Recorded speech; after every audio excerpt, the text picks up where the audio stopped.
So in the last couple of days, we organized an Innovation Jam.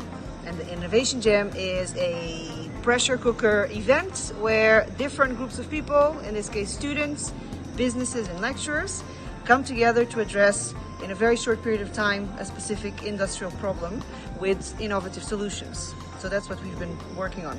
In this particular case, we are creating a close interaction between industry and the university, and the students are actively involved. It's not only the teaching staff, but the interaction between industry and students is very critical, because this is where you identify talent, this is where you create capacity building, this is where the young people can be molded to become better future leaders, and also to be also very good in terms of business of practice. Here, the most important thing here is that from yesterday, the students have been challenged to actually not see things as impossible. The small steps which are taken from starting our business to making it mature is very, very intriguing and very beautiful. They have been involved and they have been given by real practitioners from the industry. The number of steps they have fallen time, but still risen up to be able to have a business which is running.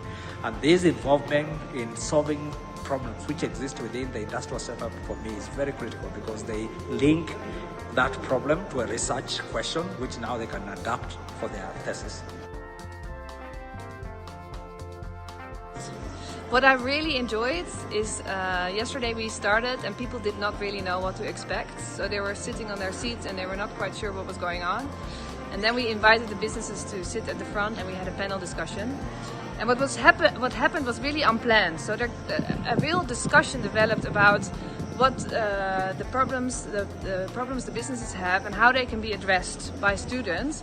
And there was a real feisty discussion about this human resources gap.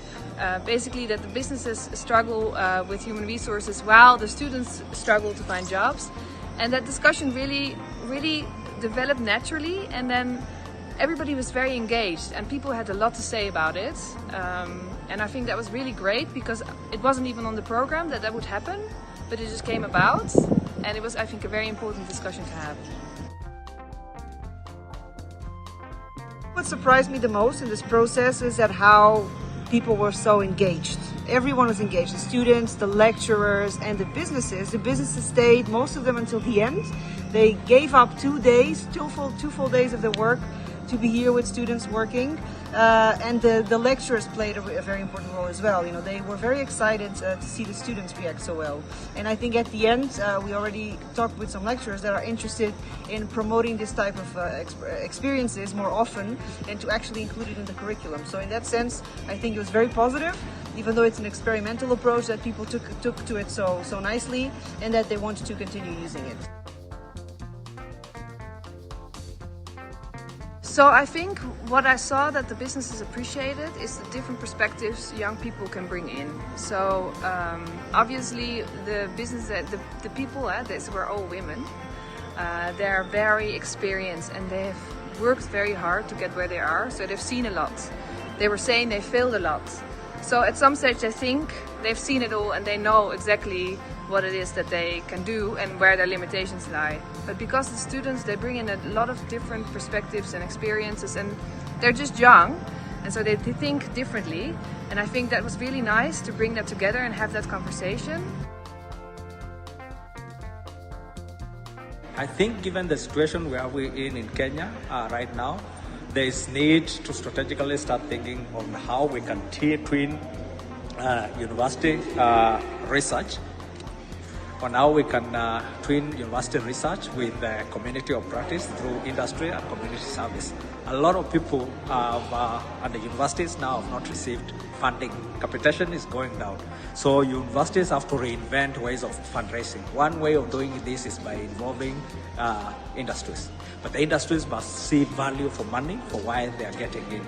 Since universities have a lot of technological solutions and scientific support which they can mentor industries, instead of like one of them was saying, trial and error, we can provide direct practical solutions to the industry, which could become the other wing of fundraising for the universities. What's next? Well, I think a lot of work has to be done, especially by those students and the lecturers, to really take the initiative to take this further. So we have encouraged the students to ask the businesses whether they can come visit, to get to understand better what the business is about and the challenge is about, to really take that next step. And I think our role as the project, we have to encourage and keep in contact and keep pushing them, that they don't forget that what they have also committed to, and keep that energy, because people, of course, were a bit pressured.